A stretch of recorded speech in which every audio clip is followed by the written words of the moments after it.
तो आज के लेक्चर में हम पढ़ने जा रहे हैं SN2 न्यूक्लियोफिलिक सब्स्टिट्यूशन रिएक्शन 2, जिसको हम कहते हैं बायोमोलिकुलर रिएक्शन। बायोमोलिकुलर अब जो होती कैसे है, ध्यान सुनना। पहली बात, ये एक सिंगल स्टेप रिएक्शन है, सिंगल स्टेप रिएक्शन। अगर मैं जनरल रिएक्शन दूँ तो कोई एक RX होता है, उसमें कोई भी न्यूक्लियोफाइल, एग्जाम्पल OH। मैं जनरल का नॉर्मल रिएक्शन लिख देता हूँ, CH3Cl। इसकी रिएक्शन होती है KOH के साथ, KCl के साथ चल जाता है, OH Cl को रिप्लेस करते हैं, CH3OH बनाता है जो कि एक एल्कोहल है, और KCl निकल जाता है। ये तो हो गई जनरल रिएक्शन। ऐसी सेम रिएक्शन SN1 में भी होती थी, क्योंकि दोनों है तो न्यूक्लियोफिलिक सब्स्टिट्यूशन, तरीका अलग अलग है। SN1 में किसी और तरीके से होती थी, जो कि पिछले लेक्चर में हम बात कर चुके हैं। SN2 में किसी अलग तरीके से होती है। तो यहाँ होता है सिंगल स्टेप रिएक्शन, एक ही स्टेप में हो जाती है चीज़ें। अब एक स्टेप में कैसे होती है, नीचे ध्यान सुनना, इसकी मैकेनिज्म है। इसमें मतलब कोई ऐसी स्टेप नहीं है, सिर्फ एक ही बार में सब काम होता है। वो काम ऐसे होता है, ध्यान सुनना। ये हमारा है कार्बन, ठीक है। और यहाँ पे है हमारा KOH, K plus OH negative, ठीक है, ठीक है। अब होगा क्या, ध्यान से सुनना। इसमें जनरली होता क्या है, जो ये हमारा OH नेगेटिव है, ये OH नेगेटिव, ये अटैक करता है किसमें, कार्बन पे। वहाँ नहीं होता था, वहाँ पहले Cl निकल जाता था, फिर जाके अटैक करता था, बट यहाँ फर्स्ट स्टार्टिंग से ही अटैक करता है OH नेगेटिव। और कहाँ से करता है, बैक साइड से, इधर से अटैक करता है, पीछे से अटैक करता है। सवाल एक बार ध्यान सुनना, पीछे से अटैक होता है, पीछे से अटैक होने का कारण क्या सुनना। अगर तुम्हें MOT थोड़ी याद हो तो होता क्या था, ये है कार्बन, जिसके साथ कौन जुड़ा है, Cl जुड़ा है, ये इसका बॉन्डिंग ऑर्बिटल है। इसी के पीछे होते थे एंटी बॉन्डिंग ऑर्बिटल, होता था, ठीक है। अगर तुम्हें याद हो, हम He2 बनाते थे, हीलियम-2 बनाते थे। हमें पता है हीलियम-2 नाम की कोई चीज़ नहीं होती, हीलियम क्योंकि बॉन्ड नहीं बनाता। कारण क्योंकि उसमें जितने इलेक्ट्रॉन, नंबर इलेक्ट्रॉन जो बॉन्डिंग में होते थे, वो बराबर होते थे number of electron anti bonding में, ठीक है। मतलब एंटी बॉन्डिंग में इलेक्ट्रॉन की वजह से बॉन्डिंग का ऑर्बिटल नहीं बना सकता था बॉन्ड, ठीक है। अब मान लो मुझे Cl को तोड़ना है, किसको, OH को Cl को तोड़ना है। अब कैसे तोड़ेगा, कोई बात नहीं, सिंपल तरीका। OH को कुछ नहीं करना, अपने इलेक्ट्रॉन को एंटी बॉन्डिंग में दे देना है, यहाँ इलेक्ट्रॉन, ये बस। अगर उसने यहाँ इलेक्ट्रॉन दे दिए, हमें पता है ना कि जैसे एंटी बॉन्डिंग में इलेक्ट्रॉन दे दिए जाते हैं, बॉन्डिंग ऑर्बिटल टूट जाता है, ये बॉन्ड टूट जाता है। एग्जाम्पल मैंने He2 का बता दिया था, वहाँ होता क्या था, हमारे इलेक्ट्रॉन बॉन्डिंग में बढ़ते थे, एंटी बॉन्डिंग में भी बढ़ जाते थे। एंटी बॉन्डिंग में इलेक्ट्रॉन भरने की वजह से बॉन्डिंग का ऑर्बिटल बॉन्ड बना ही नहीं पाता था। तो यहाँ पे भी कार्बन का बॉन्ड Cl के साथ है बॉन्डिंग ऑर्बिटल में, इसी के जस्ट पीछे anti bonding orbital.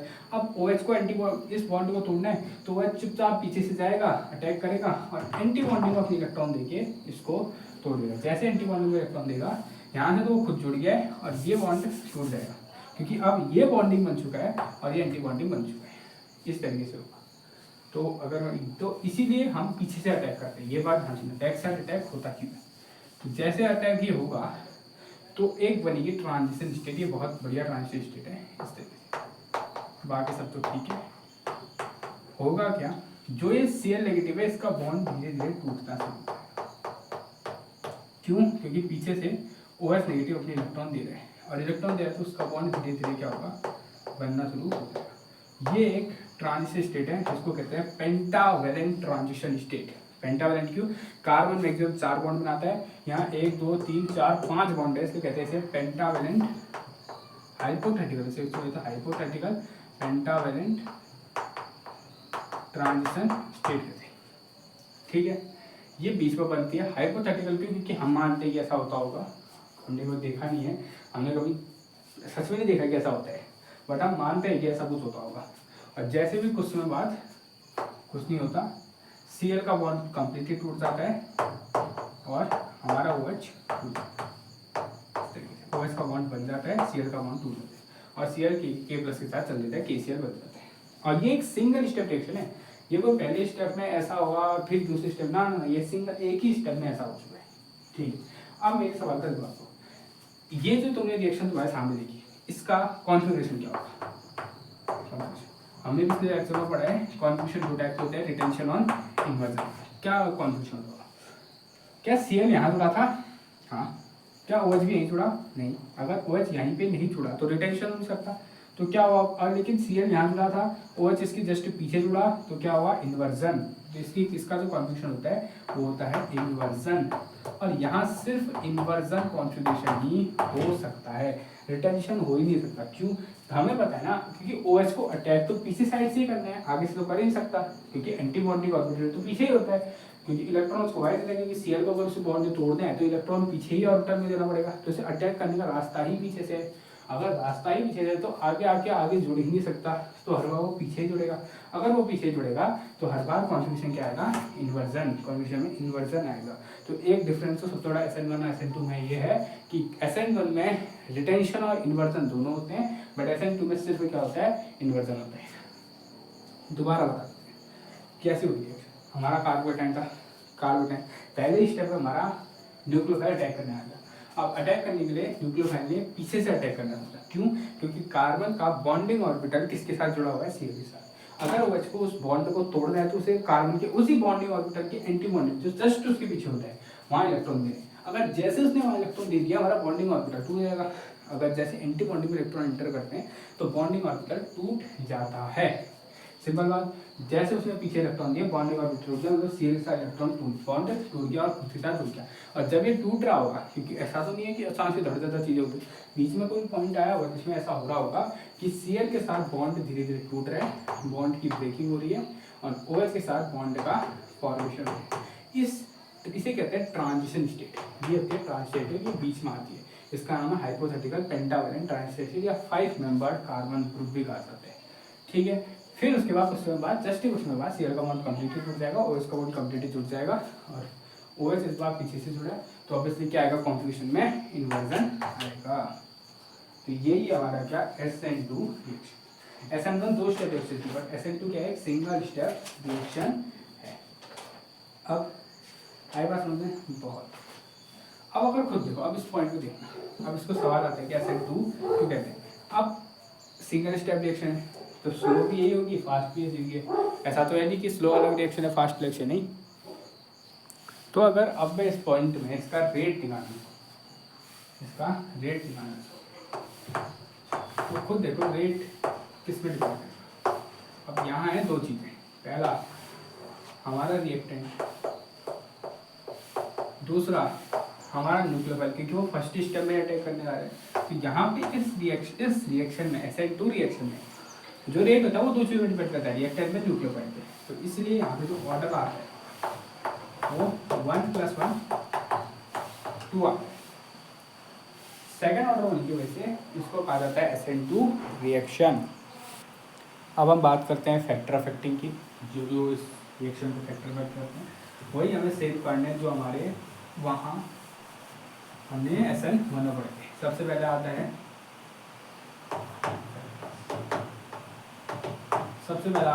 Nature of reactant. अगर हम रिएक्टेंट के नेचर की बात करें, अब खुद ध्यान देना, इस बार कार्बोकेटाइन नहीं बनना है, ना ही कोई कार्बन है, ना ही कोई इंटरमीडिएट बनने है, तो स्टेबिलिटी की बात नहीं है, किस चीज़ की बात है? अब ध्यान, हमें कुछ भी, कोई भी हमने, चाहे हमने ये लिया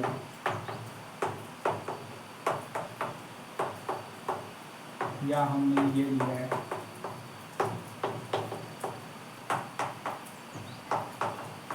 इस बार कार्बोटाइन आर्गोटाइन तो कुछ नहीं होगा। इस बार क्या दिक्कत है? दिक्कत ये आ रही है कि हमारे OH को पीछे से अटैक करना है, कहाँ से? पीछे से अटैक करना है। अगर OH को पीछे से अटैक करना ही है तो OH को जगह दी होगी, ऐसा तो नहीं। अब देखो, अगर मान लो यहाँ पे देखो छोटे छोटे हाइड्रोजन लेना, इतनी बड़ी नहीं सकते, आराम से जाएगा अटैक करेगा। यहाँ देखो मिथाइल ग्रुप इतने बड़े बड़े, अगर ज़्यादा देखो, और हमने पढ़ाई है ज़्यादा बड़े बल्कि ग्रुप, अगर बहुत ज़्यादा क्या होते हैं? बल्कि ग्रुप होते हैं, उतना ज़्यादा क्या होता है? स्टेरिक हिंड्रेंस आ जाता है। अगर स्टेरिक हिंड्रेंस आ गया तो ऑब्वियसली OH को यहाँ से अटैक करने में दिक्कत आएगी, तो रिएक्शन का रेट ऑब्वियसली स्लो ही होने वाला है। तो हमें क्या चाहिए? हमें चाहिए लेस बल्कि ग्रुप, कि पीछे साइड फालतू के बड़े बड़े ग्रुप ना हो। ठीक है, तो पॉइंट इतना ध्यान देना कि हमें क्या चाहिए?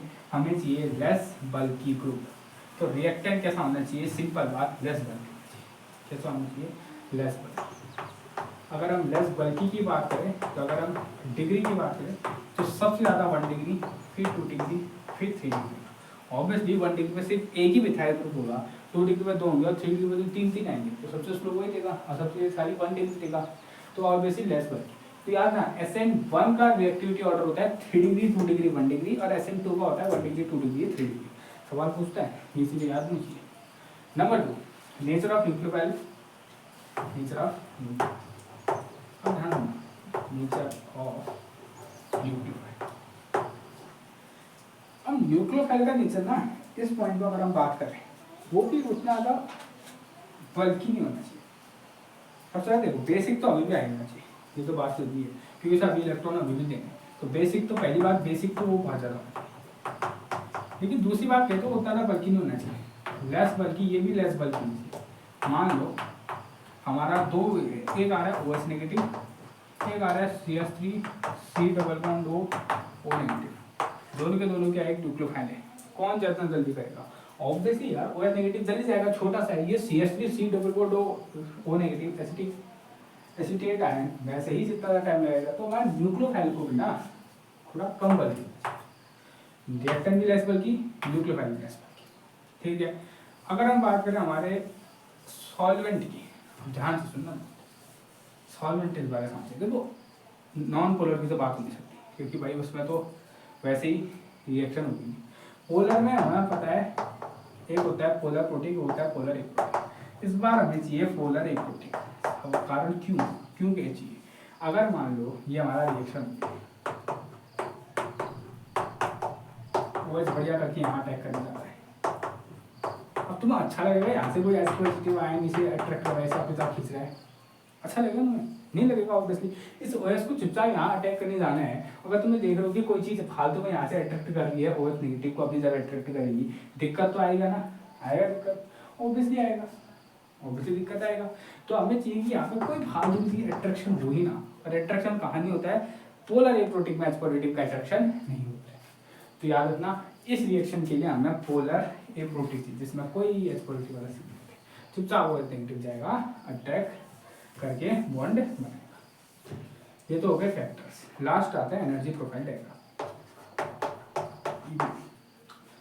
देखो सिंगल स्टेप रिएक्शन में तो एक ही कर्व आएगा इस तरीके से, यही होता है, ऐसा कुछ हमेशा प्रोडक्ट की एनर्जी कम रहती है, रिएक्टेंट की एनर्जी ज़्यादा रहती है। क्योंकि अगर देखो, अगर प्रोडक्ट की एनर्जी ज़्यादा होगी, मतलब प्रोडक्ट की एनर्जी ज़्यादा मतलब अनस्टेबल ज़्यादा, कि जिसकी एनर्जी ज़्यादा होती है वो अनस्टेबल होता है। अगर प्रोडक्ट की एनर्जी ज़्यादा है, अनस्टेबल वो बन रहा है, तो क्यों होगी रिएक्शन? नहीं होगी ना, क्यों? कोई अनस्टेबल थोड़ी होना चाहता है। तो प्रोडक्ट की रिएक्शन ज़्यादा कंडीशन यहाँ ऑर्गेनिक पे बात कर रहा हूँ, कम ही रहती है। और ये क्या है, वही पेंटावेलेंट ट्रांजिशन स्टेट है, ठीक है। तो ये सारी चीज़ें हमारे SN2 रिएक्शन के बारे में, ठीक है। तो दोबारा बताया जाए, सिंगल स्टेप रिएक्शन है, पीछे से अटैक होता है, पीछे से होता है क्योंकि एंटीबॉडी का टोटल पीछे होता है। फैक्टर कौन से अफेक्ट करते हैं, लेस बल्क होना चाहिए तो 1 डिग्री, 2 डिग्री, 3 डिग्री। फिर वही हमारा पोलर ए प्रोटीन होना चाहिए क्योंकि फालतू का अट्रैक्शन नहीं चाहिए। और ये एनर्जी प्रोफाइल डायग्राम, ये रिएक्शन वर्ड में करते हैं, ये पोटेंशियल एनर्जी होते हैं। आज के लेक्चर में इतना ही, मिलते हैं नेक्स्ट लेक्चर में, ठीक है। जय हिंद, जय भारत।